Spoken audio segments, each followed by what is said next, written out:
buenos días, bienvenidos. Gracias por estar presentes en este día donde estamos muy complicados todos, alumnos, docentes, investigadores. Se termina a fin de año y parece que se termina el mundo en la Facultad de Arquitectura y en la universidad. Vamos a continuar con el ciclo de charlas que hemos denominado Creative Presencia de la UNT en el medio o en la sociedad. La semana pasada se habló sobre la producción de adobes en el Valle de Tafí y todo lo que implica esa producción de adobes. Hoy las arquitectas van a hablar sobre la producción de BTC, que en realidad es la sigla de bloque de tierra comprimida a partir de tierras de excavación. Esas tierras de excavación extraídas del Gran San Miguel de Tucumán. Ellas son la arquitecta Sosa, docente, ya la conocen, pero es docente de Construcciones 1 y de la electiva Arquitectura de Tierra, y junto a quien les habla está a cargo de la conducción del CREATIC. La arquitecta Ferreira, también docente de Construcciones 1 y de la electiva de Tierra, y es investigadora en el CREATIC, y la arquitecta Sosa Latina, que es docente del taller interdisciplinario de acá de la facultad y es colaboradora en nuestros proyectos de investigación. La modalidad va a ser la siguiente: ellas van a exponer y al final de la exposición nosotros podemos preguntar todas las dudas que nos han quedado o las inquietudes que tenemos. Bueno, muy bien, bienvenidos y a disfrutar. Bueno, imagino que van a disfrutar, unas caras conocidas. La idea es mostrar en estas 45 minutos o una hora que tenemos en esta charla de difusión, si se puede construir con tierra, específicamente como dijo Esther, BTC, que es un bloque comprimido a través de una prensa, y se puede construir en la ciudad de Tucumán o en áreas urbanas. Bueno, esta exposición, pero antes de avanzar con el desarrollo del proyecto, quería marcar y mostrar quiénes lo integramos. Un equipo conformado, bueno, nosotros con Esther, el director y codirector, los integrantes, miembros, digamos, del plantel docente, y colaboradores que eran Karina y José, que eran en su momento al iniciarse hace 4 años atrás, en 2018, eran estudiantes, ahora ya son graduados. Y Pablo Dorado, Gonzalo y Gabriela, que eran en su lugar de trabajo, son becarios del CONICET y su lugar de trabajo es el CREATIC. Entre todos hicimos en realidad el título Producción de BTC a partir de tierra de excavación, digamos, se abrevió un poco de lo extenso que significaba el nombre del proyecto. Partimos de una realidad, de 3 indicadores de una realidad que es no solo en nuestro país, sino que en Tucumán, en nuestro país y en el mundo, es el crecimiento de la población que viene dándose ya desde el siglo pasado y que con la entrada del siglo XXI se acentúa el crecimiento de la población y que viene acompañado con déficit habitacional, sobre todo en algunos sectores de las ciudades, ¿no es cierto? El área periférica, en donde es muy marcado, donde incluso no solo una déficit de habitación, sino de calidad de vida que involucra la construcción, la educación, los servicios sociales y desempleo. O sea, todo esto lo trajimos para ver cómo podríamos aportar nosotros desde el conocimiento de la tierra como material de construcción. Y el impacto ambiental, que viene hace muchos años, nosotros ya lo venimos planteando hace ya, que la tierra de todos los materiales de construcción es el que menor impacto por el uso de energía tiene para su etapa de producción, de puesta en obra y después cuando se construye una vivienda. Entonces, decidimos con estos 3 indicadores que pasa en todo el mundo, qué pasa en San Miguel de Tucumán, que es el sitio de estudio, y cómo la tierra, un recurso natural y material natural, puede aportar, no va a ser la solución, sino un aporte a esta problemática, estas 3 problemáticas tan importantes. Entonces, hicimos un estudio, antes de entrar de lleno a la investigación, de qué pasa con San Miguel de Tucumán en cuanto a la población. Todos los datos son del INDEC de 2010, todavía no tenemos los datos del 2022, como el crecimiento, que fue uno de los indicadores a nivel mundial, de esa mina de Tucumán ya no es los 22, perdón, estaba metido con la superficie de Tucumán, que es 22.000 kilómetros, sino qué pasa con lo que es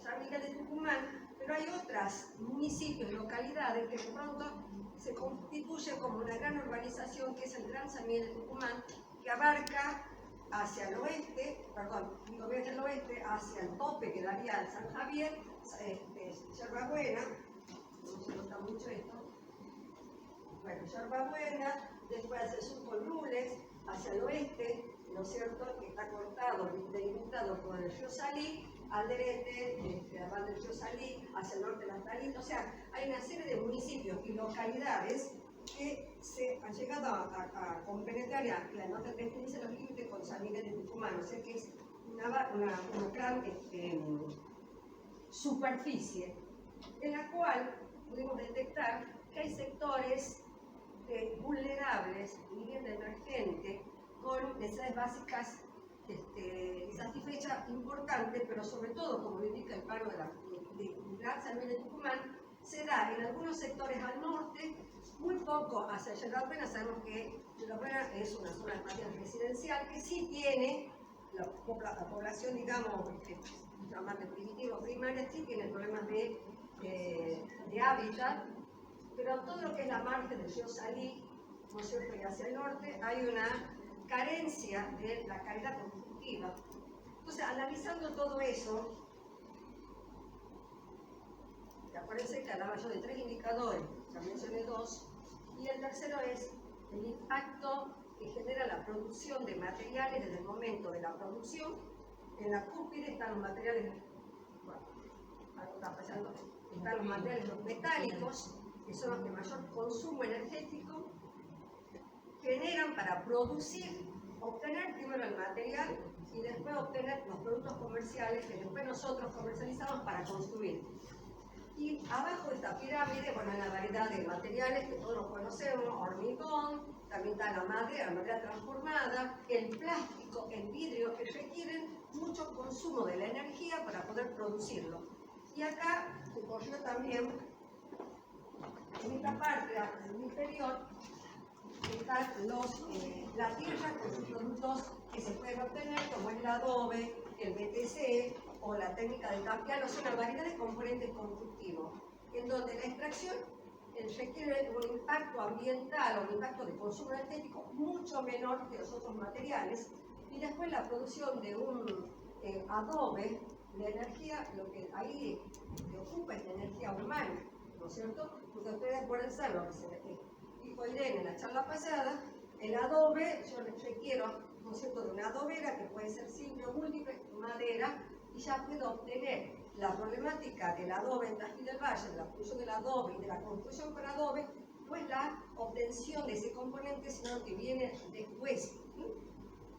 Y en el BTC, que a donde apuntamos nosotros, requiere una prensa, que hay un consumo, digamos, del material porque se aplica la prensa, pero también sigue siendo un consumo energético humano para obtener los componentes. Partiendo de estos indicadores, que lo venimos charlando, lo venimos discutiendo nosotros hace muchos años, como Creativ, como Grupo Tierra Tucumán, debe ser más de 2 décadas, Estela, ¿no es cierto?, decidimos plantear este proyecto de investigación en la universidad, en donde, como ustedes verán, he tratado de sintetizar cuáles son los objetivos generales, pero es una nueva propuesta de la producción de componentes que entre al mercado de la construcción y que pueda ser utilizado por diferentes municipios y municipalidades, de manera de contribuir a una conciencia socioeconómica que valorice el recurso natural, ¿no es cierto?, y reduzca el consumo energético. Entonces eso era como general. Ahora, ¿qué específicamente en relación a eso? ¿Qué es lo que queríamos hacer?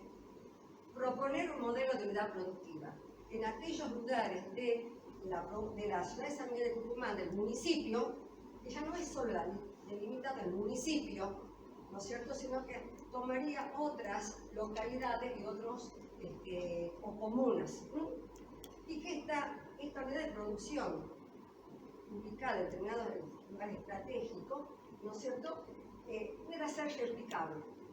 Entonces eso es lo que buscábamos con todo este proyecto, pero tenemos que fundamentarlo y justificar el por qué. Ya lo dijimos, dijimos porque bueno, fue un grupo de trabajo lo que planteamos esto, de qué manera, y de qué manera es lo que viene acá, lo que implicaría el proceso del proyecto de investigación. Hemos trabajado sobre San Miguel de Tucumán y de los alrededores, lo que es el gran San Miguel de Tucumán. Pensábamos hacerlo más amplio, que todo el municipio, pero nos dimos cuenta que era de abarcar demasiado. ¿No? Ya se habían dicho, abarca demasiado y poco, se toca poco. Entonces decidimos tomar, porque vimos otra realidad bien marcada en uno de los planos anteriores, en donde había una mayor concentración de necesidades básicas y en otras que no es tanto.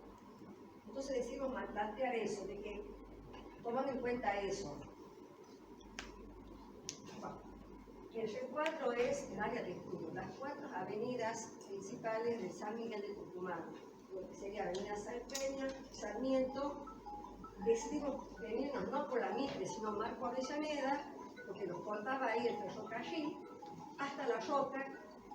Decimos esa área de estudio. ¿Se puede conseguir tierra, como dice el nombre del proyecto, de la excavación de construcciones de edificios? ¿Será suficiente esa tierra que permita aportar esa tierra el recurso natural para construir vivienda en áreas que son necesarias? No digo que no sea necesaria en el centro, difícilmente en el centro, pero sí en los alrededores. Entonces era fundamentar eso. Entonces decidimos un periodo de investigación, tomar 12 meses, que empezó a mediados de 18 para terminar a mediados de 19, o sea, desde junio hasta junio del año siguiente. Área delimitada, las 4 avenidas, y que lo que seguía después era investigar cuál era el perfil, y yo siempre tengo que verlo ahí, geológico, cuál era la composición de esa tierra que podía permitir construir los BTC, elaborar los BTC. Yo me adelanto y les digo, la tierra para usar en construcción y con tierra tiene que estar constituida principalmente o fundamentalmente por 3 componentes de acuerdo a la granulometría: la arena, el limo y la arcilla.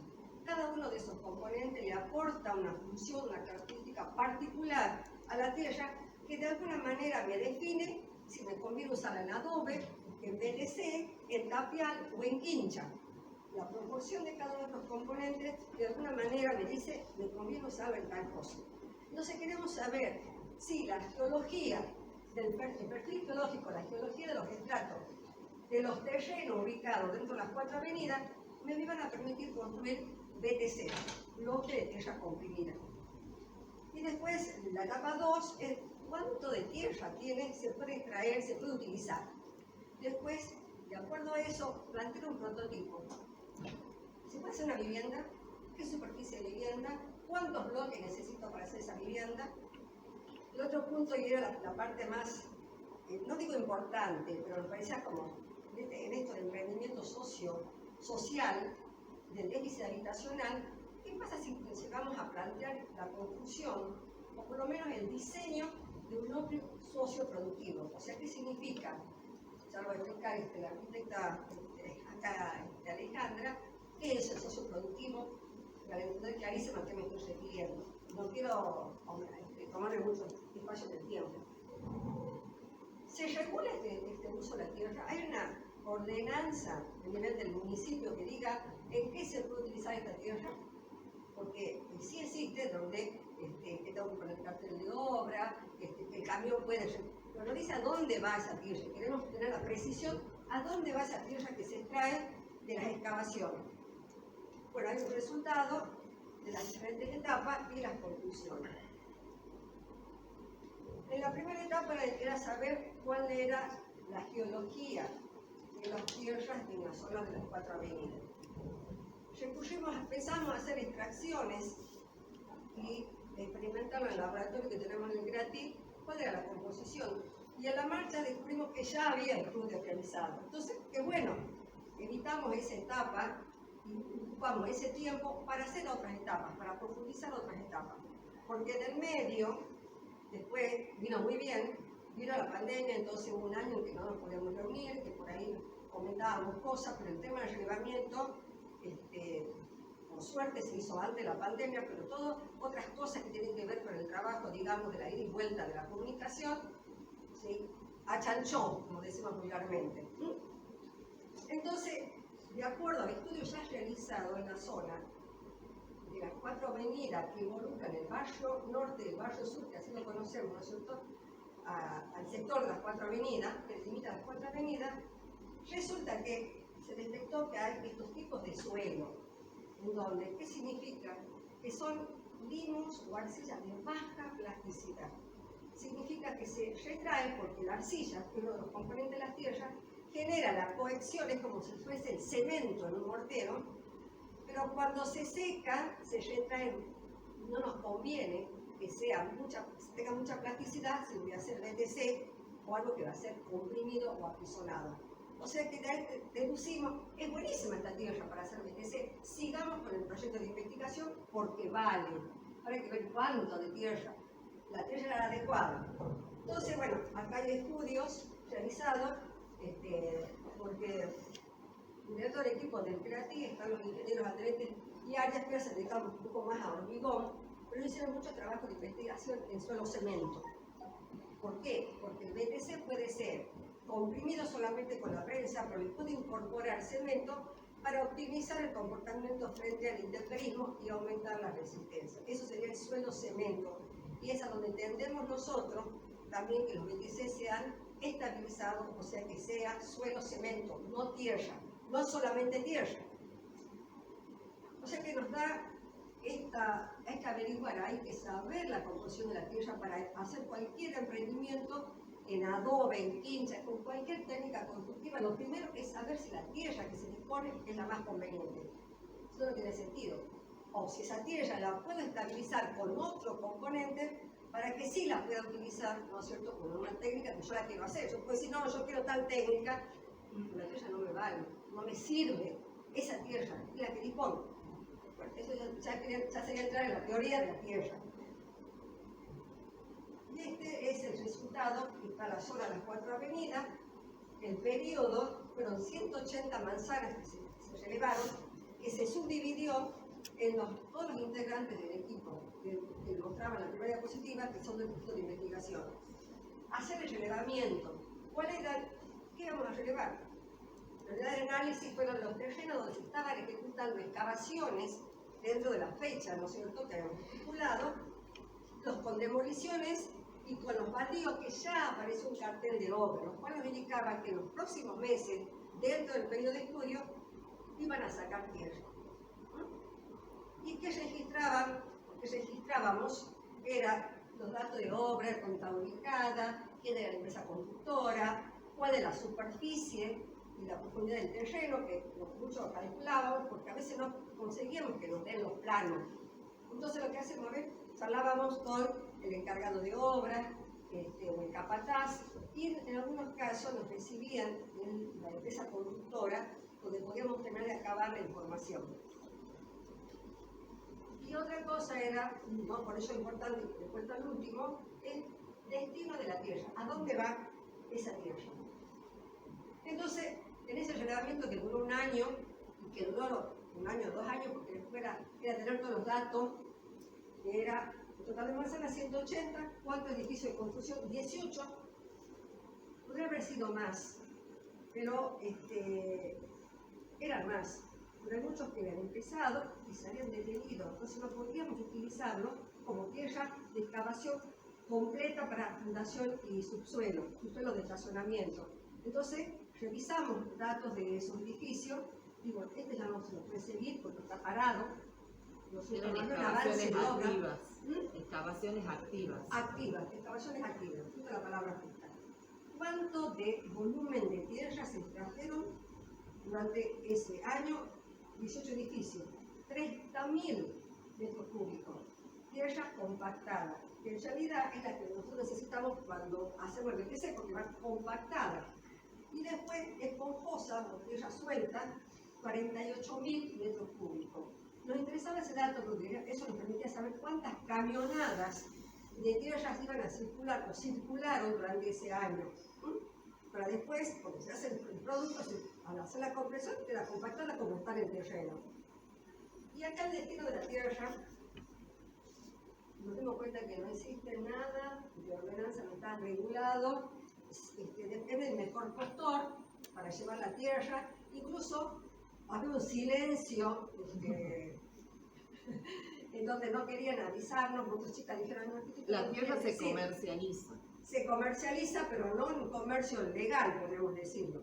Algunos van al relleno de los barrios privados, van a la cimentación, o sea, está bien. No decimos con esto que toda la tierra sea utilizada en la fabricación del BTC, pero que haya una normativa que permita que cierto porcentaje, cierto volumen de tierra pueda ser utilizado o reutilizado como un recurso para construir BTC.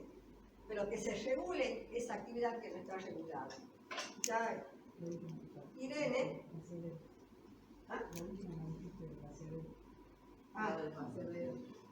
Y lo peor es la última, esa tierra va a los vaciaderos que están ubicados en la periferia y en algunos terrenos baldíos dentro de San Miguel de Tucumán, que se mezclan con residuos sólidos y otros que son orgánicos. Entonces que se pierde esa tierra que podría ser utilizada. Ahora no sé qué cantidad de bloques, porque hicimos ese estudio, porque era ya un estudio mucho más específico, era otro cuestión de investigación. Pero eso nos llama mucho la atención, y si se alcanzan a ver son las gráficas, ahí en el plano están los vaciaderos que hay dentro de la ciudad, no están marcados los que están todos casi a la vera, digamos, de la autopista, hacia la banda del Rosalí. Y pasa, hay de tierra mezclada con lo que sea, con lo que se tira en los carritos, lo que tienen los camiones. Entonces, acá un resumen, ya entrando al tema de la vivienda. Vamos bien con el tiempo, no quiero pasar. Bueno, me voy a apurar. Acá creo que termino y entra Alejandra. Estos son los datos. Con esos 30.041 metros cúbicos, utilizando esa prensa, la prensa sin barral, simple. La prensa es tan simple como esa o puede generar toda una unidad automatizada. Todo depende de los recursos que disponga el barrio, la unidad, la municipalidad, la comuna, la delegación San José, que tiene un taller, ¿no es cierto? Se puede hacer esa la prensa. Esa es la prensa con la que está construido todo el CREATIC, la parte de bloques, lo que es donde funciona Construcciones 1, donde está la Secretaría del CREATIC, donde está el laboratorio del CREATIC, que está construida con esa prensa, con diferentes dimensiones en la caja, en función de que nosotros comprobábamos, hicimos prototipos con diferentes tamaños y formas de PTC, pero el sistema es comprimir, se coloca la tierra esponjosa, pero después se comprime. Entonces el dato de 30.000 es lo que nos sirvió para establecer la cantidad de bloques. Con ello, no importa decir cantidad de BTC, 3.900.000 BTC, con la tierra de extracción de 18 edificios ubicados en el barrio norte y barrio sur. En un año. En un año. Porque tiene un periodo de tiempo, o sea, es la excavación activa de un año. O sea, lo podemos expandir, nosotros tenemos que marcar el espacio y lo temporal. Después, lo cual nos permitiría el dato de la cantidad de BTC de 33 millones, interesa, a los otros ayuda, pero después lo veo, ¿qué cantidad de viviendas? 830 viviendas de casi 75 metros cuadrados de superficie. Eso es, ahora no sé si, creo que me queda la última de la explicación. Podemos hacer esa vivienda.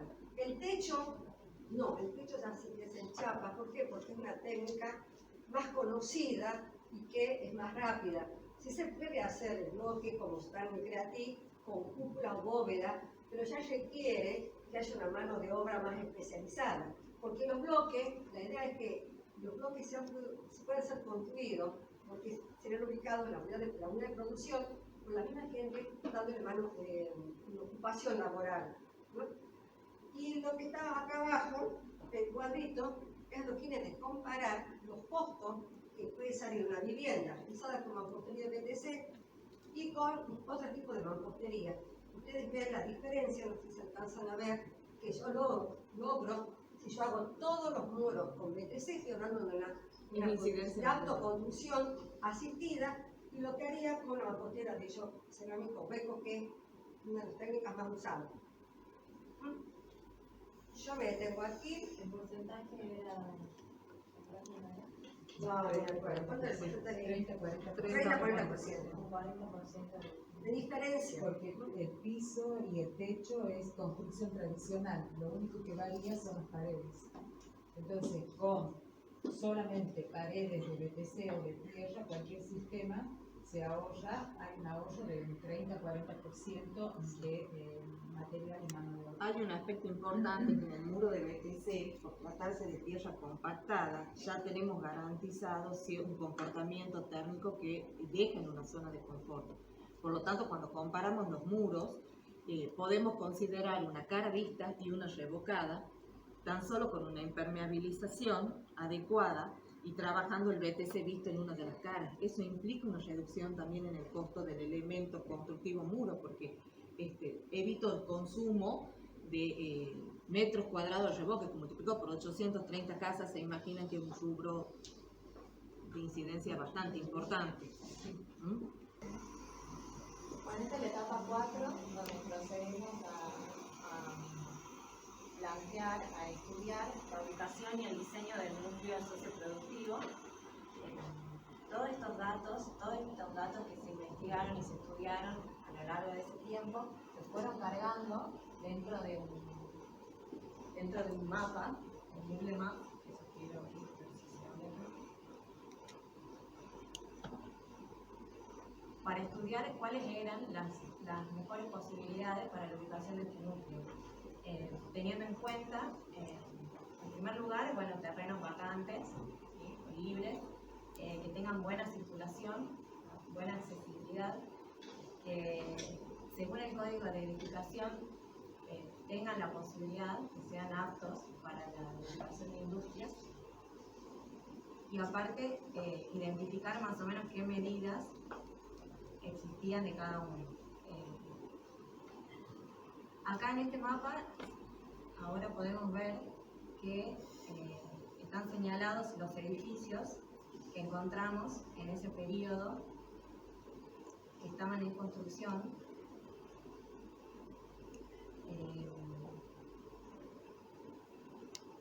Acá las áreas posibles de industria según el código de edificación. ¿No se está viendo? ¿No se está viendo? No.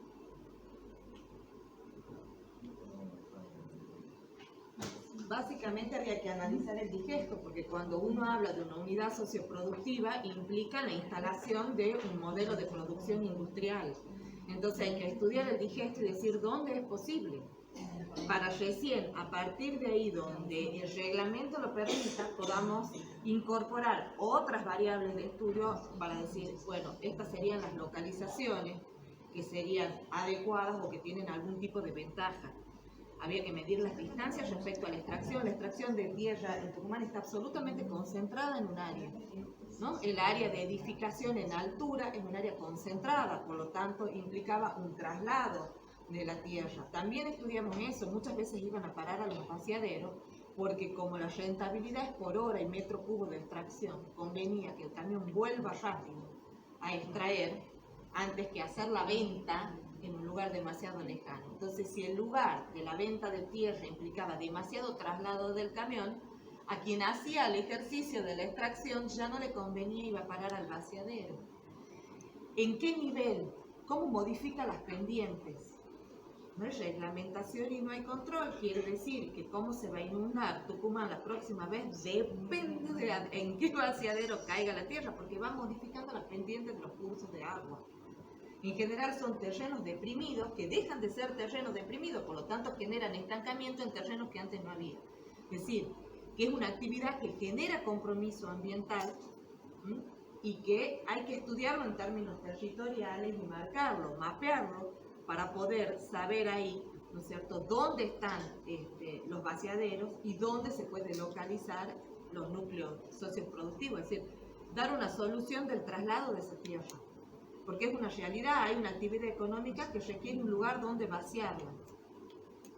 Entonces la respuesta es pensar cómo podrían ser receptores, ¿no es cierto? Cómo se podría generar un receptor de esa actividad que esté generando un círculo mucho más virtuoso que el compromiso ambiental o la modificación dependiente. Hoy el receptor es aleatorio, nadie puede saber exactamente a dónde va, porque todo depende de la regulación del mercado. Si en ese momento hay quien compra la tierra, va a parar a quien donde compre. Si en ese momento no hay quien compre la tierra, va a parar a un vaciadero. Entonces es muy difícil, sin regulación y sin una planificación y una gestión global, poder dar una respuesta a esa actividad que sigue siendo de compromiso y que tiene ese volumen. El volumen nos ha sorprendido incluso a nosotros, el volumen de extracción de tierra. Estamos considerando, eran 18 manzanas, es mucho para relevar, pero muy poco en términos urbanos. ¿No? Entonces, las 180 manzanas era... Bien. No se pudo ver la presentación, pero dentro de este Google Maps, que se ve ahí en la imagen, fuimos cargando toda esa información desde el inicio hasta el final. Entonces, en base a eso, luego, según lo que decía Irene, se identificó el terreno, según terrenos disponibles, la forma y tamaño, la infraestructura disponible, la accesibilidad de esta para llegar a diferentes localidades de manera rápida, y aparte que tenga la posibilidad de entrada y salida de camiones, corralones cercanos, primero porque necesitamos materiales, ¿sí? como arena y cemento y cal, y aparte después para la próxima distribución, que quede cerca de esos núcleos también. Y bueno, lo que decíamos, lo más importante, que por el digesto, por el código de identificación, esté permitida la actividad de esta industria. Entonces, bueno, acá se ven más o menos cuáles son las áreas según el código de identificación, las zonas de industrias permitidas, la S1, S2, S3B, CB, C4A, C4B, R2A y R2B, que son estas que están en morado y en rosa. ¿En qué color? En morado y No rosa. se ve el cursor tampoco. En morado y en rosa. La parte amarilla es el sector de excavaciones, que es el núcleo de 4 avenidas. Y luego tienen todos los barrios tradicionales alrededor, bueno, ya conocen ustedes, dije que la mayoría, pero los barrios tradicionales, los primeros barrios de Tucumán son R2A y R2B, que regula actividades complementarias siempre pensadas en términos centrales, porque dije esto está pensado absolutamente en términos centrales, que son actividades complementarias a las actividades de las 4 avenidas, ¿no? El núcleo central. Incluso las alturas, lo que permiten en términos de edificación y demás. Bueno, luego entonces procedimos a elegir un terreno que se encontraba cerca de la ruta 9, ¿sí? Por eso que decimos del rápido acceso. Era un terreno en zona de industria, alejado del área residencial también, en una franja permitida. Si se ve, esta franja solamente al parecer está permitida según el código de edificación para industria de mediana y gran escala, y básicamente uno de los objetivos principales era encontrar ese lugar para acopiar, producir y distribuir estos bloques. Este terreno, si bien no se lo usó completo, tiene 14.000 metros cuadrados, dos lados de calle. ¿Eso ve? El lado sur y el lado norte tienen calles. No es el largo, ¿no? Es el chiquito. ¿Sí? Bueno, a partir del terreno y luego de un análisis realizado según para modelos existentes, y bueno, y análisis de distribución y relaciones funcionales, se procede a armar el programa de necesidades con las áreas y superficies que nosotros necesitaríamos para nuestro núcleo. Así también determinar una zonificación funcional de cuáles serían las diferentes actividades que se iban a realizar, cuáles serían las relaciones y secuencias y continuidades de trabajo que necesitaban estas actividades entre sí. Acá, por ejemplo, bueno, ahí está la bibliografía consultada, donde se ven cuáles son las etapas del tratamiento de la tierra desde que llega hasta que se entrega el bloque producido. Y estas son algunas imágenes del núcleo socioproductivo de Santa Fe, donde se ve el acopio y la producción de bloques. Entonces, como primera etapa, acomodándonos al terreno que habíamos encontrado, que era grande, surge como una industria a mediana a gran densidad. ¿Sí? Teníamos la posibilidad de construir, de diseñar una industria de esa escala. Entonces, para este diseño se piensa un partido arquitectónico en forma de peine, con la idea de tener una circulación lineal donde estas actividades se vayan relacionando secuencialmente y no tengamos que mover, al ser todos materiales de gran peso, ¿sí? Entonces no tengamos que ir y volver y entorpecer la producción de estos bloques. Para eso, bueno, se utilizan dos puntos fuertes, que serían la modulación y la circulación en peine. La modulación, porque se puede adecuar a diferentes escalas de proyectos, si bien este es un proyecto de mediana y gran escala, teniendo en cuenta más o menos la misma organización y una modulación, se puede realizar un núcleo socioproductivo también de pequeña escala, manteniendo siempre esa organización funcional y las secuencias estas de actividades que se van dando en este núcleo. La modulación también permite que el proyecto se pueda adecuar a diferentes formas de terreno, ¿sí? Si bien este es lineal y tiene dos calles, por eso se plantea una calle interna de entrada y salida de camiones, pero la modulación también permitiría que esto, en lugar de ser lineal, pueda ser en ¿sí? Pueda ser a patio o directamente un núcleo compacto, pero siempre manteniendo esa secuencia funcional. Y bueno, y después la circulación en peine esta permite que no se superpongan las actividades, desde que se ingresa con la materia prima hasta que sale el bloque terminado, nunca se superponen las actividades y no se vuelve hacia atrás, ¿sí? Siempre se va avanzando.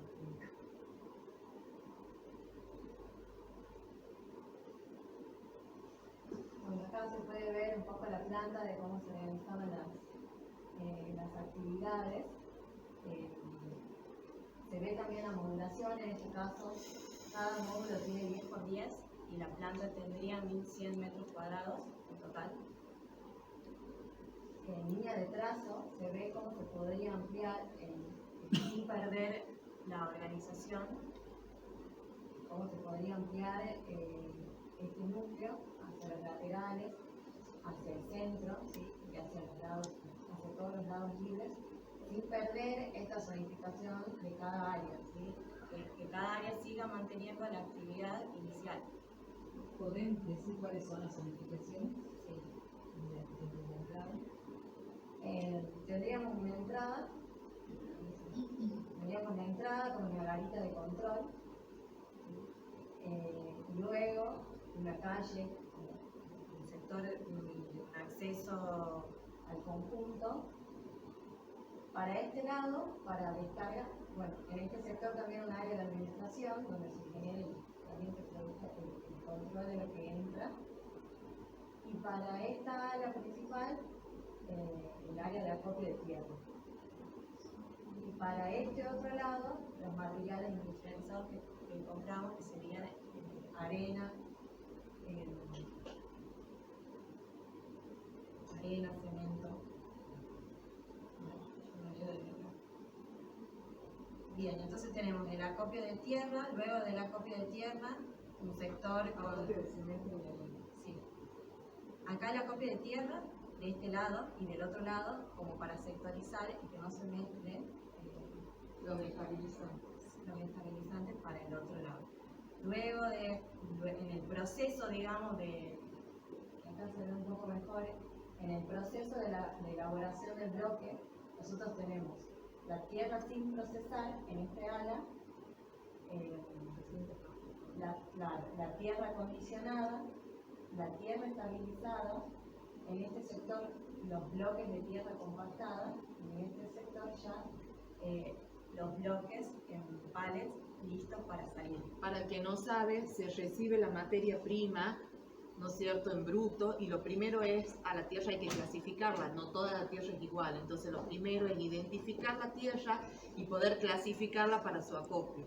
Posterior a eso, la tierra hay que estabilizarla, hay un proceso de estabilización, que puede ser a veces con materiales como arena, donde es necesario agregar si el contenido es bajo, una estabilización de tipo física, y en otras oportunidades una estabilización de tipo química cuando incorporamos un aglomerante. El más común es el cemento, pero no es la única posibilidad. Entonces, se la estabiliza para su producción, luego se la transporta, se la coloca en la máquina, se comprime, que es el moldeo, y continúa el proceso posterior a ese moldeo y compactación, porque hay que dejar que se seque y hacer un curado también del bloque, para recién poder colocarlo en un pallet para su comercialización. Claro, esa es la idea que vamos a mostrar, que en este proceso la tierra vaya desde lo general hasta lo particular, que sería el bloque, sin interrumpirse en ese proceso. Entonces, ahí, digamos, el acopio de tierra, donde calculamos del total de tierra cuánto se podría acopiar semanalmente. Entonces, en ese módulo, después los desperronadores para la preparación de la tierra. En el sector 5, la tierra acondicionada. En el sector 7, bueno, con cintas transportadoras, que justo se intersecta con esta área de los materiales industrializados, la estabilización de la tierra. Entonces todo como que el circuito se va conectando. Luego el acopio de los bloques. Allá arriba en ese punto tenemos un laboratorio también para el estudio de la tierra y para el control de calidad de los bloques. Y en este sector, que ya va en área cubierta, el curado de los bloques, porque se necesita que estén humedecidos en tiempo. ¿Sí? Se puede hacer en núcleos de pequeña escala, por regado, sí puede hacerse manual, o en este caso planteábamos por rociadores, teniendo en cuenta la escala y la posibilidad que haya rociadores que estén tirando su bloque. Y luego también, bueno, un control de salida, donde se pasarían a buscar y se distribuirían a los distintos sectores. Para comercialización. Para comercialización.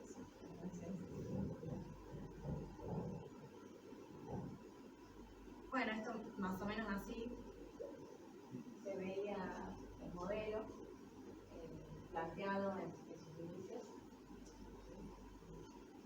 Hay actividades que se generan en núcleos cerrados. Todo está pensado en base a una modulación. Y esto puede ser construcción en seco, ¿sí? Puede ser móvil. Entonces, hay sectores de oficinas, como los lados, acá en el principio, después en el área de laboratorio y luego al final para el control de la salida. Tenemos sectores semicubiertos para el acopio de tierra y la estabilización de la misma. Y después hay otros sectores también cubiertos para, por ejemplo, el curado, porque por el tema de los rociadores y eso.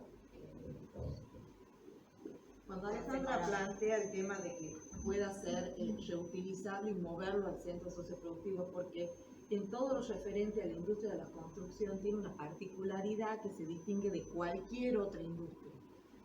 La industria de un alimento, de una producción, de un automotriz, se instala en un lugar y todo se mueve para llevar a ese lugar para que salga el producto. La industria de la construcción traslada la producción al lugar donde quede implantada la construcción. Entonces, tiene la particularidad de la movilidad, que genera un estudio aparte en términos de cómo se produce. Como esa movilidad es muy alta y muy difícil de medir en términos incluso microeconómicos, ¿no? Es muy difícil, de verdad que revela a cuanto economista hay lo que realmente puede ser el impacto de la construcción. Entonces, uno de los planteos de la posibilidad es que la producción sea tan móvil como la ejecución de la obra. Es decir, que ¿hasta dónde? Bueno, un centro de producción a pie de obra tiene una escala, un centro de producción un centro socioproductivo tiene otra, pero sí la posibilidad en términos temporal de que no sea eterno, sino de que pueda, una vez caduco el recurso o caduca la ubicación porque el área urbana sufrió modificaciones, pueda trasladarse sin que se pierda la posibilidad de seguir produciendo. Por eso el planteo de Alejandra de que podía desmantelarse, moverse y replicarse en otro lugar. Claro, y también por el tema de la flexión.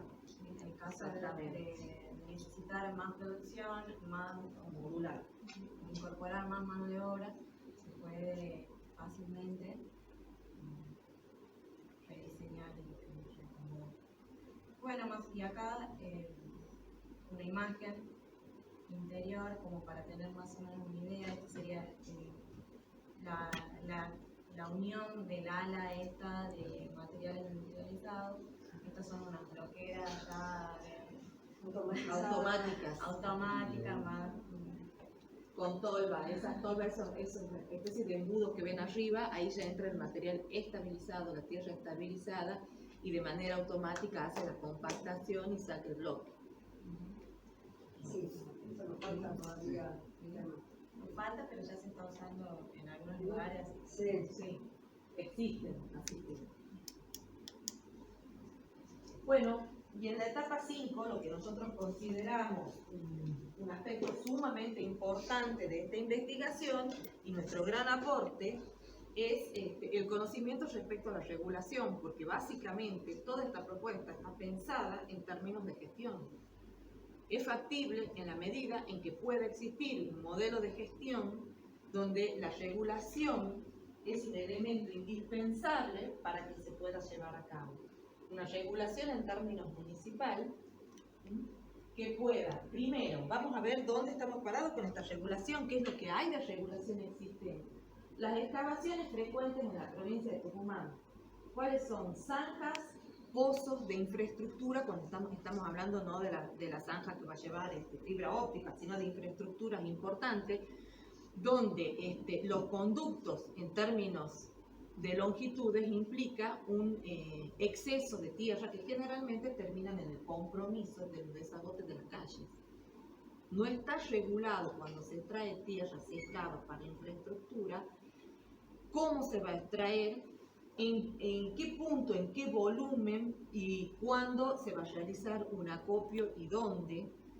No hay un mapa ambiental ni un mapa de pendientes de desagüe, no lo tenemos. Tras lo cual el agua va por donde decide y donde puede. No tenemos nosotros un mapeo de cauces para saber dónde no bloquear ese desagote, por ejemplo. Entonces no lo hemos nunca. Las excavaciones de grandes volúmenes para las fundaciones y suelos de edificios tampoco tienen demasiada regulación, ya vamos a ver, pero ahí tenemos un volumen significativo Esas son las otras excavaciones de grandes aportes. Y finalmente la excavación y movimientos de tierra para la construcción de veredas, caminos y rutas, porque tengo que nivelar.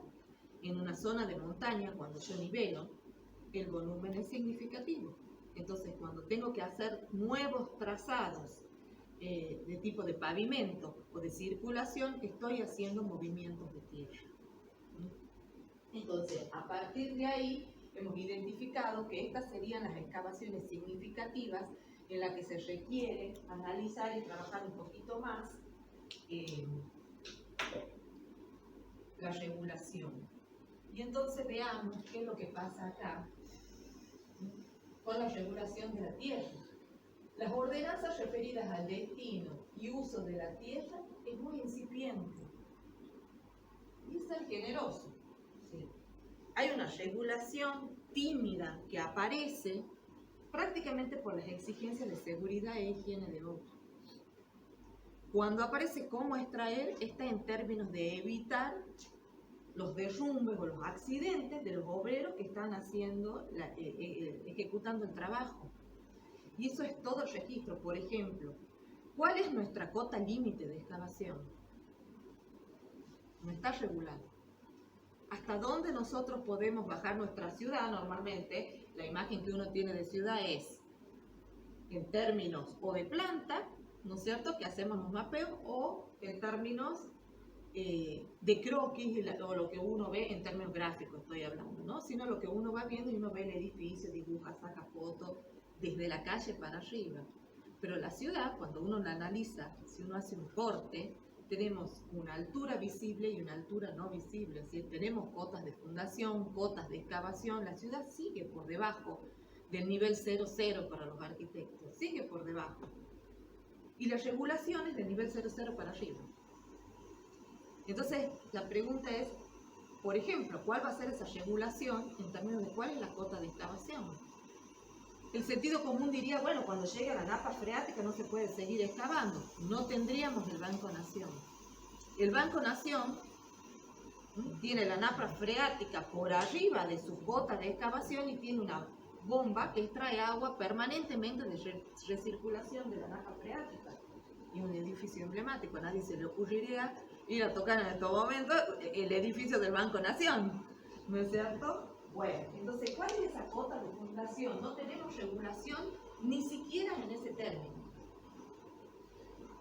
Las normativas que enuncian o hacen mención a la tierra de excavación, lo que les comentaba, están referidas a seguridad y higiene. La Comisión Nacional de Regulación del Transporte, que es un organismo descentralizado y dependiente del Ministerio de Transporte, considera y hace referencia al uso de tierra en caso de obras de limpieza y movimiento de vías del ferrocarril. Pero no está regulado cómo se transporta esa tierra. Entonces la pregunta, ¿cuál es el límite en términos de kilómetros? ¿Cuánto vamos a contaminar con combustible, con transporte, y en qué condiciones y dónde se va a volcar? ¿Cómo es el transporte? ¿Cómo la voy a sacar a esa tierra? ¿Cómo la voy a transportar y dónde la voy a depositar? ¿Qué cantidad de kilómetros me va a estar permitido sacar la tierra? Porque tengo una cuestión de límites jurisdiccionales, es decir, si yo tengo una cantidad de kilómetros límite, sé que lo que extraigo en mi municipio lo tengo que depositar en mi municipio. Si no hago el chiste, saco esto, a mí me incomoda, voy y lo tiro en el municipio que no tenga regulación. Y cruzo. Arquitecta, ¿no? Y es llamativo cómo interviene otra área, la Comisión Nacional de Regulación de Transporte, que tiene que ver únicamente con el Estado, el traslado. Exactamente, la construcción hace eso.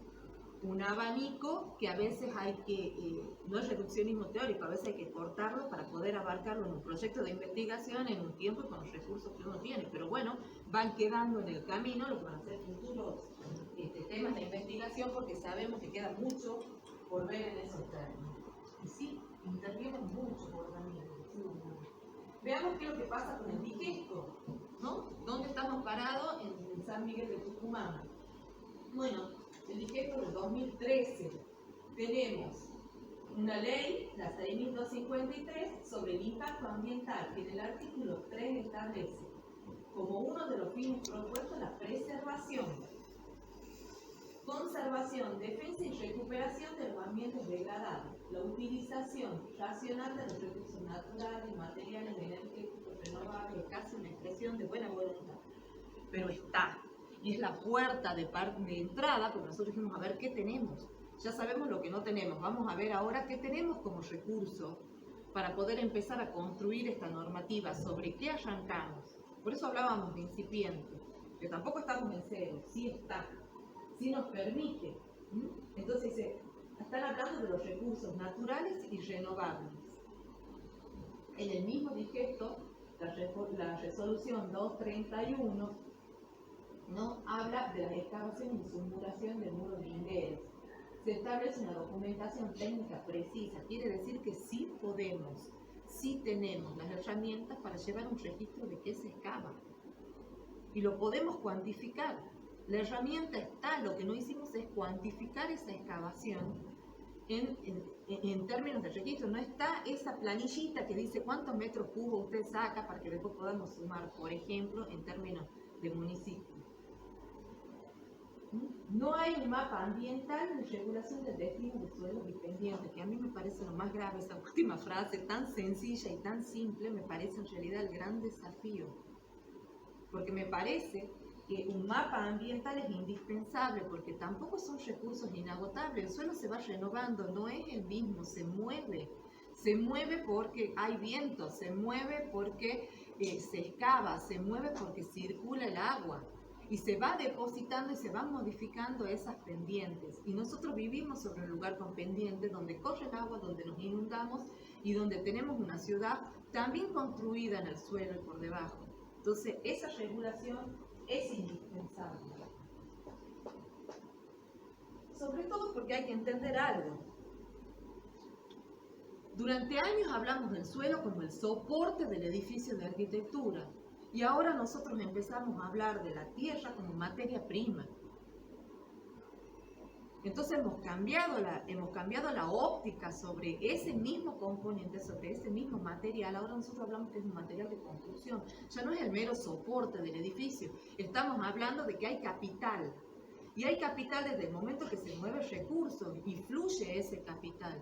Y hay trabajo humano. Y alguien acumula ese trabajo humano, porque esa excavación se usan recursos energéticos, recursos materiales y recursos humanos. Perdón, arquitecta, que pasa a formar parte de uno de los mecanismos más relevantes actual, que es la economía circular. Absolutamente, absolutamente, no regulada, negada y silenciada. No se imagina lo que nos ha costado quebrar el silencio de qué pasaba con la tierra, con esa tierra de excavación, ¿no? Cuando han descubierto que no íbamos a denunciar a nadie, que solo queríamos saber, parecía una cosa de loco solo querer saber, ¿no? Sigue siendo más importante la comercialización que se hace que darle la utilidad que corresponde. Siempre va a tener valor en cuanto otro lo necesita, en cuanto otro lo quiere. Lo puedo tirar en el vaciadero, me puede generar llevar, yo camionero, yo extractor, ¿no? Yo empresario, tener que llevarlo a recursos, tirarlo en un vaciadero. Si alguien lo quiere, no es gratis, no me evita el problema del vaciadero. Si alguien lo quiere, sale tanto. Entonces, y es lógico, si hay capital, esto es una materia prima que tuvo un costo de extracción de su materia prima. De todas formas, nos habían comentado el precio del camión era muy bajo. Claro. Era bajísimo, o sea, era prácticamente regalada la tierra. Al camión le conviene volver y extraer, porque lo que gana es lo que cobra la constructora en la extracción. Al camión le sigue conviniendo eso. La extractora paga por volumen de extracción. Entonces conviene más volver, que el camión vuelva rápido, muchas veces al lugar donde se extrae, ¿no? Y genera mayor velocidad también de construcción, de extracción de cimientos, es decir, no le genera crisis a nadie que así sea. Bueno, la expansión urbana que se produjo en San Miguel de Tucumán se manifestó en dos procesos: el desarrollo constructivo en la altura residencial y administrativo en el área central y al noroeste de la ciudad, y el proceso de expansión de la periferia hacia el noroeste y sudeste, localizándose en este último el sector más alto de NBI. Quiere decir que nos estamos expandiendo de manera distinta, no estoy contando ninguna novedad, digamos que es desigual la expansión urbana, que no es equitativa, y que tenemos un recurso de gestión para intervenir, que no vamos a solucionar esa desigualdad porque es mucho más compleja que una mera intervención, pero que sí es un recurso posible a través de la regulación y de la gestión para intervenir en equilibrar estas desigualdades. Durante el periodo de relevamiento se obtienen datos de 18 edificios. Había mucho más de 18 edificios, es decir, nosotros hemos tomado un criterio de decir cuáles son las excavaciones activas, porque nos parecía mucho más representativo a la hora de proyectar en el tiempo, es decir, esto es lo que nosotros tenemos en términos activos y no pasivos. También hay un potencial pasivo porque había recursos detenidos, algunos que se habían iniciado ya la excavación, que sabíamos que se habían producido en ese periodo, pero no lo podíamos cuantificar, no podíamos acceder al conocimiento de la cota de excavación, por ejemplo, porque ya estaban cerrados, porque se habían detenido. El volumen de tierra extraído, ya lo habíamos mencionado, ¿no es cierto?, los 30.000 metros cúbicos de tierra comprimida sin despojar, que permitiría aproximadamente 830 unidades de vivienda con BTC. Eso significa que estamos hablando del acceso a la vivienda digna, que es una ley, es un derecho constitucional el poder acceder a la vivienda, que después no se cumple otra cosa, pero un derecho constitucional, el acceso a la vivienda digna, ¿no es cierto? Estamos hablando de, en San Miguel de Tucumán, entre 3.500 a 4.000 personas en el transcurso de un año. Si nosotros lo miramos en términos rústico, decimos tenemos un déficit habitacional de 150.000 viviendas y vamos con 830, sin duda el impacto no es significativo. Pero si le estamos perdiendo a los 830 y podemos generar puestos de trabajo, nosotros hemos calculado por unidad socioproductiva entre 36 a 45 puestos de trabajo directos. No hemos cuantificado, porque sería motivo de otra investigación, los indirectos que tienen que ver con el transporte, con la provisión de servicios, etcétera. O sea, de manera directa estamos hablando de alrededor promedio 40 puestos de trabajo fijos por unidad socioproductiva. Son 40 familias, ¿no? 40 puestos de trabajo, hablamos de 40 familias. En esto, cuando hablamos de vivienda, 830 viviendas, hablamos de 4.000 personas por año. Luego podríamos hacer en términos de gestión y hacer un corte de 5, de 10 años para entender lo que podría ser un impacto sostenido en el tiempo. Bueno, básicamente de esta regulación a nosotros nos ha impactado encontrarnos con esto que le llamamos incipiente, porque no había registro ni siquiera en términos ambientales. Nosotros sí habíamos supuesto al inicio, cuando nos planteamos el proyecto de investigación, habíamos supuesto que no íbamos a encontrar regulación de la extracción de tierra como materia prima, pero pensábamos que en términos ambientales íbamos a encontrar otro tipo de regulación en lo que eran grandes obras o grandes volúmenes. No lo tenemos ni en términos viales. No hay mapa ambiental. Y debo decir, muy para empezar, que en algún momento el municipio incluso tomó un crédito donde han intervenido profesionales, porque no fue sin intervención de profesionales que se hizo un plan estratégico, y el mapa ambiental de la movilidad del suelo no está, tampoco está allí.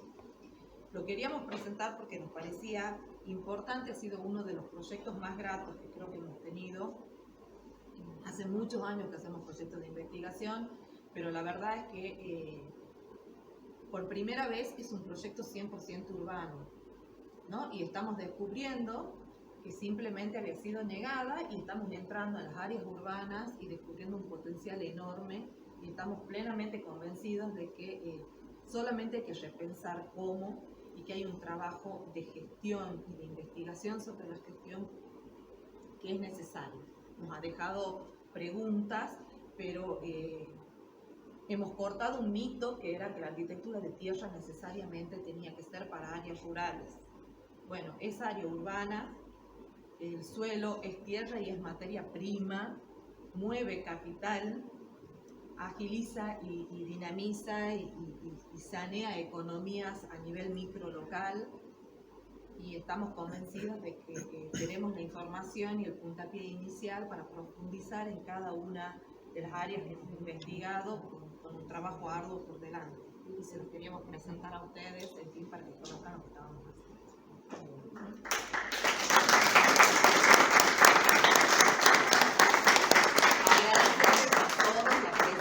Y que nos hayan escuchado tan atentamente.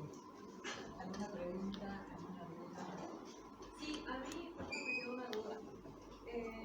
¿Para qué sería necesario reglamentar cuánto se puede excavar? ¿Cuándo o cuánto? ¿Cuánto? No interesa cuánto excavar, sino poder reutilizar esa tierra de excavación en varios fines, no solamente lo que aparecen ahí. No, pero la pregunta de ella es ¿por qué sería necesario una normativa de cuánto? Porque la cota de fundación que nosotros decidamos también nos da pauta del tipo de tierra o de la capa geológica a la que nosotros vamos a acceder. Entonces nos permitiría conocer esa tierra que se está sacando. Claro. ¿No limitaría un poco las construcciones también en el sentido de que puedan... No tengo por qué hacer una reglamentación que sea siempre restrictiva. Ah, bien. Al contrario, hay que trabajarla sobre qué. Yo soy una convencida de que cuando las restricciones son excesivas, termina produciendo la antítesis. Para mí un caso es clarísimo lo que ha sido la regulación del pulmón de manzana. Y me van a matar los arquitectos, pero yo estoy convencida que tendríamos mucho más pulmón de manzana si lo hubiésemos corrido un poquito y hubiésemos entendido que esta área urbana necesitaba densificarse de otra manera. Al final no tenemos nada de pulmón de manzana, se nos tragó por todos lados. Entonces, para mí, el debate no quiero entrar en áreas que por ahí no son mi especialidad, pero yo sí creo que hay una regulación de fundación límite, sobre todo cuando nosotros tenemos un recurso que también es el agua y unas napas freáticas que hay que preservar. Creo que el límite es la preservación del recurso natural. Entonces, para mí la cota de fundación sí es una discusión, hasta dónde fundamos y seguimos contaminando napas.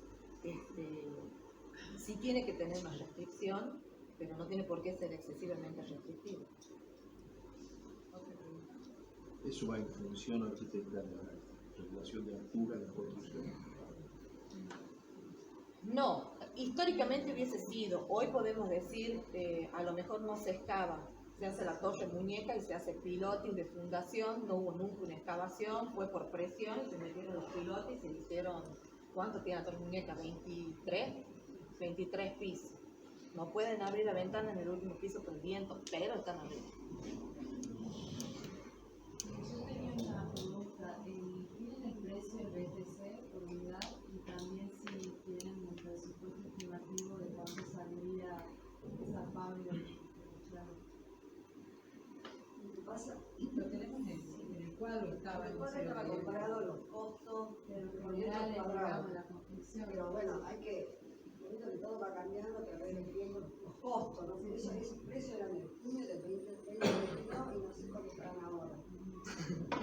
Con el averigüe. En el estudio completo, la investigación completa, sí se hizo una cotización de qué maquinaria se necesitaría y cuánto saldría desde la más manual hasta la más realizada.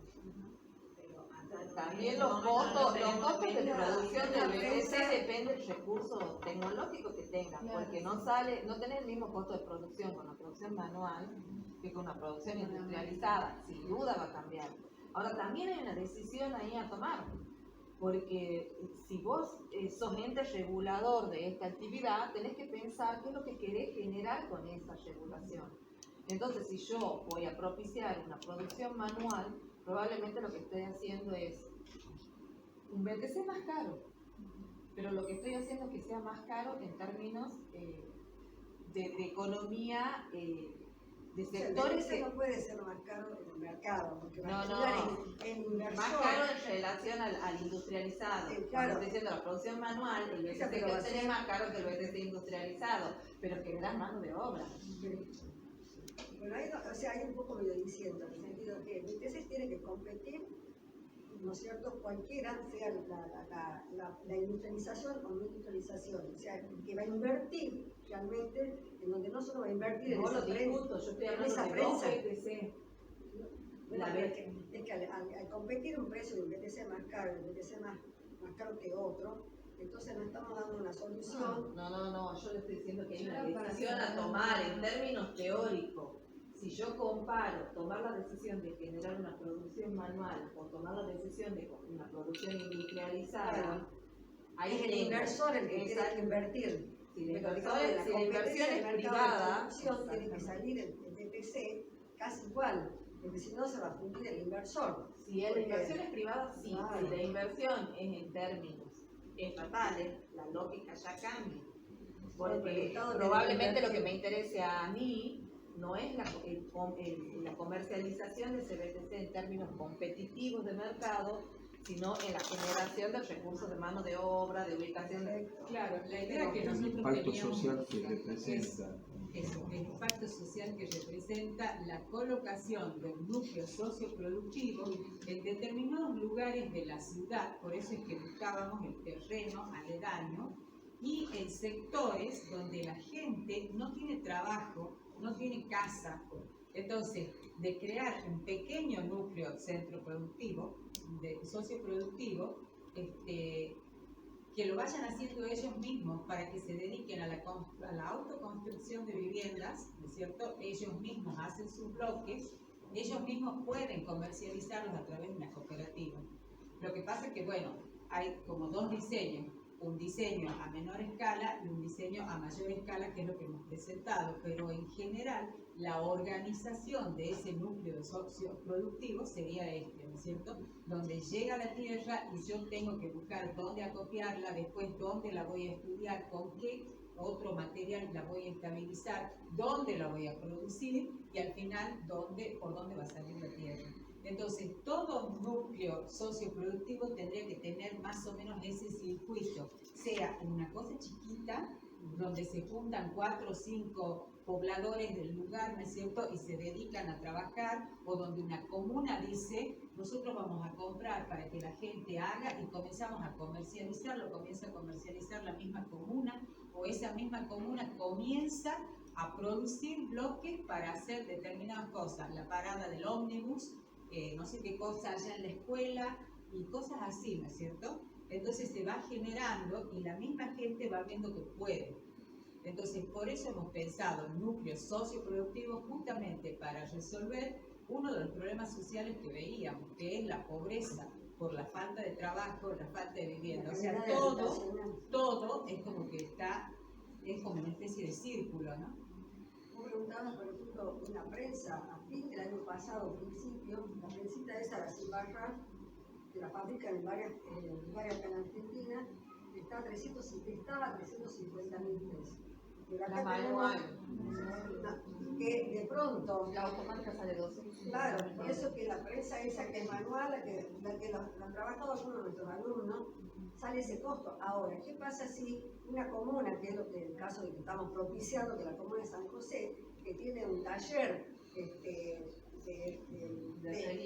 herrería, no me salió, aparte con los planos y con fotos, puede la comuna aportar esa mínima prensa, que capaz que hoy sale como 500.000 pesos, no tengo idea, pero que si la comuna aporta desde lo pequeño, yo creo que eso es lo valorable.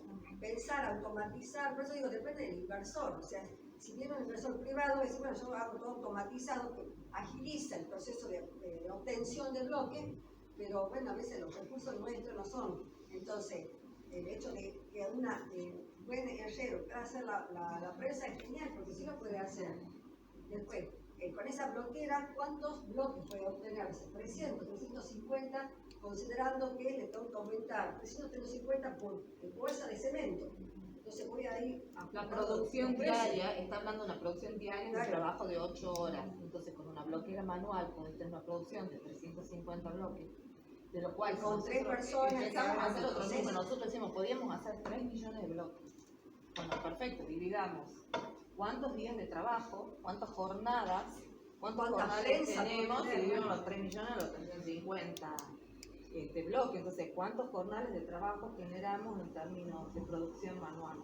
Ahora, si nosotros lo que necesitamos es un impacto mayor, porque se va a convertir en una producción sistemática, permanente, donde se va a realizar calificación de la mano de obra, se va a incorporar otros aspectos, incluso va a entrar al mercado para regular, por ejemplo, en términos competitivos y de precio, lo que es el precio del monocomponente. Hoy nuestra producción de ladrillo hueco es monopólica. Hay una sola empresa y hay otra empresa en Salta, y entre dos empresas está monopolizada toda la producción del componente constructivo en el noroeste argentino, por ejemplo. No es un dato menor. Entonces, incorporar, también hay un interés a veces que no tiene que ver con el impacto inmediato de lo social, sino de entrar en un mercado ya a nivel de otra escala que no es municipal, para poder entrar con componentes que permitan regular y equilibrar un poco lo que sea competitivo. Sí, o que pueda acceder a otras áreas. Bueno, una producción industrializada estamos hablando de 6.000, 8.000 bloques por día. Con ese volumen total de extracción se pueden abastecer varios núcleos socioproductivos de pequeñas y medianas escalas. Claro. Eso también es interesante. Y lo interesante es que tiene cualidades muy buenas a lo que es la parte del clima. De consumo energético, sí, tenemos un problema con el consumo energético. Claro, que no se lo energético. puede comparar con ladrillo común o con ladrillo hueco. Siempre y cuando use el espesor conveniente. Porque el bloque, digamos, tiene un ancho largo de ladrillo. Y cuando empieza el tema del impacto que tenga que hacer conforme una vivienda, es cuando el uso de canto, el uso de 15, si no usa ladrillo de 30, como tendría que usarlo al bloque o al adobe, ahí genero, ¿no es cierto?, el confort térmico sin tener que utilizar calefacción o aire acondicionado. O sea que también tiene que ver una respuesta constructiva, de resolución constructiva, porque si al bloque, en vez de usarlo en el ancho, lo uso de 14, no genero lo que quiero generar, lo que me puede aportar, digamos, ese componente. Claro, ¿qué medida tiene el bloque? El bloque elemental tiene 28, 29 por 14 y por una altura de 9. Esa es la base, el básico del Silvayan. Pero en el caso de Pirati se usó el principio de la Silvayan y se cambió el diseño de la caja para hacerlo más grande, por ende más pesado, porque al ser compactado, al ser apisonado, tiene menos vacío, se hace más pesado. O sea que también tiene que ver con ese sentido. O que no lleve mezcla de asiento, que vaya trabado, pero siempre nosotros partimos de la Silvayan, de esa principio que aparece Sí, en se hace un modelo para que ustedes entiendan como los rastings, Claro. que se encastran. Bueno, esto es igual, digamos, y uno se va acercando a otro tipo de construcción. Porque yo voy evitando las juntas de asiento, estoy haciendo una reducción también del material. Porque no gasto mezcla de asiento. O sea, que en el caso de otros siempre apuntamos a la Silvayan porque es lo más económico que hay en el nivel de la prensa. Que lo puedo, de acuerdo manteniendo el mismo mecanismo de accionamiento, puedo cambiar la dimensión y la forma, siempre que sea un cubo, ¿no? Tampoco es una propuesta dicotómica, no es que si uno elige una producción manual en determinada área por determinadas características, quede inhabilitado otro tipo de producción en otra área y con otras características y otras necesidades. Habrá que evaluar en cada caso qué es lo conveniente. Incluso tampoco lo podemos dejar de pensar que se pueden cruzar. A lo mejor no tengo el recurso continuo de la materia prima como para sostener todo el año una producción automatizada, y tengo periodos de producción automatizada y periodos de producción manual, a lo mejor en el mismo lugar, ¿no? Son todos estudios que son continuidad de haber planteado esta primera etapa, de saber que es posible y de que nuestra ciudad tenía un capital que no estaba regulado. El capital puede la tierra de excavación, Sí. que era fundamental disponer de la tierra de excavación para poder hacer los bloques, si no, no podríamos estar hablando de los recursos automatizados, manual con la prensa, si no tenemos la tierra. Que un problema que se planteó cuando se construyó el Pirati, ¿no es cierto?, era en la ciudad no se podía conseguir tierra, porque era como decía la que contaba, que andaban, pasaba un camión y era donde sacó esa tierra el camión para usar. No, perseguimos los camiones, literalmente. Porque donde se construye, es difícil, es cierto, No es como las áreas rurales donde yo casi lo tengo a pie de obra a la tierra para usarla para hacer adobia. Acá era una de las contras, desventajas que tenía la tierra en áreas rurales. De pronto decir, ¿qué se hace con la escuela? Claro, siendo que es difícil conseguir la tierra, como en San Miguel de Tucumán la tiran a la tierra. O sea, eso era una cosa como ilógica, ¿no es cierto? Entonces, de ahí es que surge esta propuesta. O sea, la tierra que es descartada. Eso sería, la tierra que se descarta, poder utilizarla en la construcción de lo que sea, de viviendas, de lo que sea. De centros asistenciales, de dispensarios, de garita policial, de lo que quieran. Me parece que la diapositiva que seguiría, no sé si ustedes tienen, podría ser un modelo de negocio productivo, algo que pueda perseguir. Ese va a ser el tema del proyecto, la convocatoria del proyecto que vence ahora en diciembre. Claro, vamos, Piano, piano. Continuará. Continuará. O sea, esto era demostrar que Claro, como en los shopping, próximamente. los próximos 4 años, que es el 2028, 2026, en una nueva charla haremos todo este avance. Algo que pueda persuadir a los municipios que les sirva políticamente. Y bueno, por eso lo tenemos invitado acá al delegado de San José. Que A depende ver de si Yerba lo podemos Buena. persuadir a él que... No nos bueno un compromiso, pero sí hemos firmado un convenio con el intendente de Yerba Buena, justamente por propiciar el uso del ITC. Así que bueno, tampoco haremos dando paso. Pasan los años, viene y se empieza la tecnología a modernizar. Viene una máquina cosechadora que te hace todo el proceso que lo hacía 100 personas. Entonces, acá nosotros pensamos, compramos una máquina que nos posibilita desarrollar la actividad, pero sabemos que estamos dejando sin trabajo a 10 vecinos y es la parte que nos interesa. Entonces, la situación esta es decir, preferimos comprar la máquina manual donde hay 3, 4 personas que desarrollan y después, lógico, uno ve lo que explicaban también, el efecto multiplicador que tiene el desarrollo de la actividad, que no tan solo nos beneficiamos nosotros, sino se construye y después todo lo que significa la construcción, el tipo que vende el cemento, el sanitario y después la pintura, todo lo que significa. Por eso son las dos posturas. Para nosotros, para organismos, digamos, del Estado, nos interesa principalmente el desarrollo comunitario.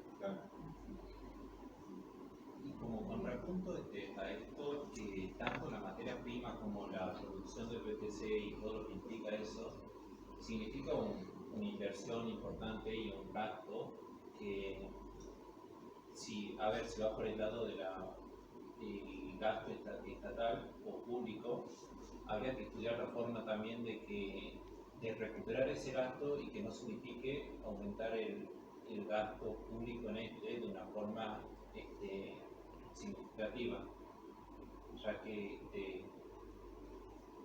no es infinito poner el aporte que pueda dar el Estado sin una visión de cómo se puede recuperar eso.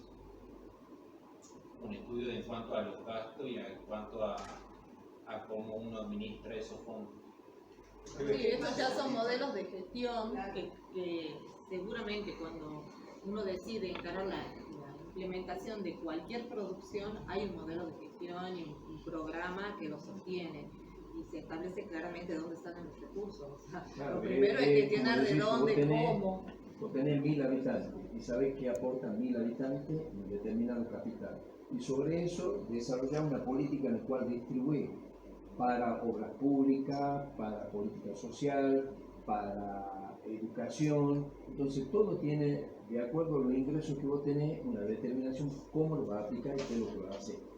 En este caso para nosotros, decir, a ver, tenemos que comprar 1000 ladrillos, vamos al corralón del perro, lo tenemos que comprar. Entonces ahí vemos las dos situaciones principales, que a través de este proyecto nosotros dejamos de comprar a un proveedor que tiene su capital, ¿no? Y generamos mano de obra. Y por otro lado, más favorable si entramos a analizar y vemos que el factor económico sí tiene incidencia, porque hacemos una comparativa, es decir, que tenemos un 40% más barato que lo que significa un comercio, digamos, común en el desarrollo de... Pero de hecho que siempre todos los gobiernos, todo el país se mueve a través, ¿no es cierto?, de los ingresos que tiene y en base a eso la distribución y cómo desarrolla su economía. Nosotros tenemos en nuestro municipio cada año un estudio en el cual decimos tenemos 1.000 millones de pesos para invertirlo en obra pública. Eso significa adoquinado, hormigonado, asfalto, una serie de situaciones, lo mismo que para política social.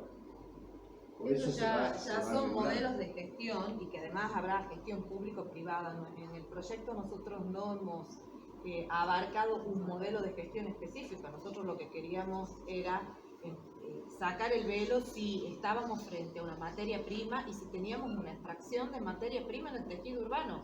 Y si esa materia prima era válida y tenía alguna posibilidad de sufrir un proceso para generar un componente constructivo dentro de ese mismo tejido urbano. Y hemos ido un poco más allá y hemos descubierto que además podíamos plantearlo en términos teóricos cómo se iba a producir y tener las unidades socioproductivas, y que era indispensable para poder seguir trabajando, que son nuestras conclusiones, trabajar un poco sobre la regulación, porque sí teníamos la materia prima, sí estaba la extracción, sí teníamos la posibilidad de convertir esa materia prima en un componente constructivo, pero no teníamos la regulación que nos acompañaba y que era pendiente, ¿no es cierto?, como conclusión de que es necesario trabajar en eso para poder completarlo. A partir de ahí ya habrá modelos de gestión que podrán ser públicas, privadas, automatizadas, manuales, y que habrá que analizarlo en el contexto en el que se implante. Te pongo, absolutamente. Te pongo un ejemplo. Por ejemplo, del Estado, entonces conviene algo más rápido. Uno no puede esperar el tiempo. Te pongo un ejemplo con respecto a lo que es la política de gobierno. Nosotros, lo que comúnmente ha visto se tiraban las botellas, vidrio, cartón, todo eso, nosotros en Yerba Buena implementamos un centro de reciclado donde el vecino va, lo deja, en vez de tirarlo, que produce todo el efecto de contaminación, y a través de eso se conformó una cooperativa en la cual desarrollamos la posibilidad que tenga un ingreso y desarrollen una actividad comercial, porque ellos en el centro de reciclado lo reciben y después comercializan, y todo lo que venden es distribuido entre los miembros de la cooperativa. ¿Qué decías? Yo decía que sí, yo también vivo en Yerba Buena, hay muchas villas, hay mucha gente que no tiene una vivienda digna, y si esto va a aportar a que la gente viva dignamente, cerramos los ojos a la pavimentación y largamos la vivienda. Claro, digamos, ni dudarlo, ni se discute, no, ¿sí? digamos, eso es lo que nos Yo ocurre. no sé que ir dando paso a paso, tendría que haber un convencimiento de la gente que con las tierras, porque bueno, sabemos que muchas hablan de tierra, con lo que pasa en Tapimas, que también acá hablamos tierra. Uno es una casa de tierra porque también tiene que ver con todo un tema artístico que mi casa de ladrillo. Creo que lo charlamos, ¿no? Bastante de eso. Así es, entendido todo lo que tenía que entender, Lourdes. Así, los bloques del creativo, la torre que tapiar, el suelo cemento, que está apisonado a pulmón, ¿no? Con la prensa, la torre, un precio de hormigón. Pero bueno, hay que convencer, hay que vender, por así decirlo. Sí, yo creo que en ese sentido de vender y convencer a la gente me parece una gran oportunidad insertar esto en el modelo de gestión de la obra pública, porque justamente ahora se han activado un montón de obras, se están generando muchos centros de desarrollo infantil y otros edificios en lo que es todo Tucumán, y creo que insertarlo como un reemplazo de lo que sería el bloque de hormigón, por ejemplo. Hay muchas cooperativas, comunidades que fabrican bloques de hormigón, también por potenciar trabajo en el que se incluyen también a mujeres y diferentes personas en barrios, y se construyen desde los edificios públicos que te comenté hasta los núcleos húmedos y los núcleos de vivienda de un dormitorio. Me parece muy gran potente este Digamos que esta ya hay idea. estructuras que se Ya pueden está la hacer. Bueno, y ahí, Juliana, falta una estructura que es fundamental y que nosotros venimos trabajando en eso, que es la educación no formal. Porque también Bueno, en eso estamos también absolutamente convencidos de que la Pero ONT todo eso, tiene necesariamente que avanzar en ese sentido. Todo eso ya existe, sí está, y creo que esto se puede implementar y Entonces, sumar y abarcar de humano complementar. que vos tengas el desarrollo Sí, como algo claro. inclusivo, ecológico, reciclable, porque esta tierra es reciclada de lo que se desecha, me parece que tiene mucho potencial para poder ser replicado no solo en el nivel de Tucumán con el estudio que tienen ustedes, sino en toda la provincia, porque tierra hay y está en Sí, puede necesidad ser también. el objetivo que pueda ser replicado, ¿no es cierto?, entre la unidad de producción, pero como dice Irene, hace rato que venimos con el tema de la no formal, educación no formal, que damos acá en la facultad, formal porque está dentro de las electivas, todos están dentro, las charlas que damos, pero siempre es que nos está faltando poner pie y tal vez esta forma de núcleo de producción tiene que morir en iniciarse en una transferencia, la transferencia de una educación no formal. Y de que hay. Bueno, nos Bueno, invitamos a tomar un entramos por café. cuál estado por eso. Yo hablo último. Fabián tiene una. Dos cosas. La primera, creo que en toda la charla se han mencionado indirectamente las ventajas que tiene la producción de BTC, o el BTC en sí, el componente, que son estructurales, arquitectónicas, económicas, ambientales, que es lo que decía la autoconstrucción. Segundo, la propuesta del núcleo de producción, o socioproductivo, digamos, está pensado totalmente automatizada. No, Esos 40 es un en modelo relación teórico, formal. En relación con los puestos de trabajo que mencionaba, los 40 puestos de trabajo. La maquinaria es totalmente industrializada, todas esas llevan por lo menos dos personas. Exactamente. Pero No, claro, sí. Ese es semi. Es semi-automatizado. Ah, bien. no sé si existe la totalidad de la... Sudáfrica tiene una experiencia, donde prácticamente, y Alemania, pero de BTC, en Sudáfrica incluso hay una fábrica que Tiene en Portugal. Acordate. En el año 2000, Ya me ¿qué año olvidé, es? 2005. Ya había automatizada con distintas Ha sido una cachetada de realidad, de distancia tecnológica. Eso que está diciendo el arquitecto, en el 2005 en Portugal conocimos una fábrica automatizada de BTC, no semi, totalmente automatizada, y la verdad que la producción era descomunal. Pero claro, tienen una normativa muy restrictiva, muy controlada respecto al impacto ecológico y ambiental de la producción que tienen de arquitectura, de cualquier construcción nueva. Entonces, el BTC ahí cobraba otra dimensión, ¿no? Y el porcentaje de la producción manual con la semi automatizada, ¿cuál sería? Y en 8 horas de trabajo producís 350 BTC de manera manual y entre 6.000. No, puestos de trabajo, digo. Puestos de trabajo no. ¿Es lo mismo? No, claro, pero para el total de BTC. Claro. Lo que pasa es que yo quiero que entiendan que nosotros hemos pensado en el tema que decía Mirta al principio, o sea, cuáles son los indicadores. Falta de trabajo, falta de vivienda digna, ¿no es cierto? Y el impacto que generan los desechos que se van tirando. Entonces, pensando en eso, no es que tenemos la idea puesta en una planta totalmente automatizada, sino en una planta de mediana escala donde una familia o dos familias de vecinos se juntan para producir los BTC para hacer su vivienda. ¿No es cierto?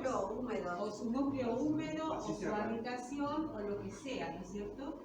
Y tal vez un poquito de mayor escala, entonces ahí no vas a tener desterronadora, ellos mismos van a desarmar todos los terrenos de la tierra, ellos mismos van a mezclar, o sea, lo van a hacer todo manual, lo único que van a tener extra va a ser la bloquera, ¿no es cierto? Bueno, Porque ahora, es para imprescindible. claro, Pero bloquera. también puede estar el otro que tiene una mirada un poquito más allá, entonces se hace un núcleo socioproductivo un poco mayor. Entonces ya, además de la bloquera, le pongo un pequeño laboratorio, ¿no es cierto?, donde con un frasco o no sé qué cosa voy a hacer todas esas pruebas que ustedes hacen en la clase, y ya voy estudiando un poquito más la tierra y voy trayendo y me dedico a hacer para venderle a los vecinos. O sea, así. La idea es generar lugares de trabajos y generar mayor construcción de viviendas. Y en términos de escala, fundamentalmente en el tiempo.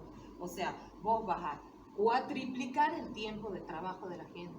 O sea, vos para producir los mismos 3 millones de bloques, la vas a producir en un año automatizada y vas a dar 3 años de trabajo manual, por ejemplo. Sí, de todas formas me comentaron de la industria superproductiva de Santa Fe que con 10 operarios están trabajando 8 horas por día, están sacando 3.000 bloques por semana. ¿Sí? Creo que sea como muchos semi Sí, debe ser 2 casas por semana. Debe tener una desarrolladora, la prensa. Creo que son 2 operarios por cada área que veíamos. La preparación de la tierra, desarmar los pelotones, la compactación. Pero no es la automatizada que tiene la cinta, no. Ya es un poco más. Bueno, muchas gracias. Muchas gracias a todos. Gracias a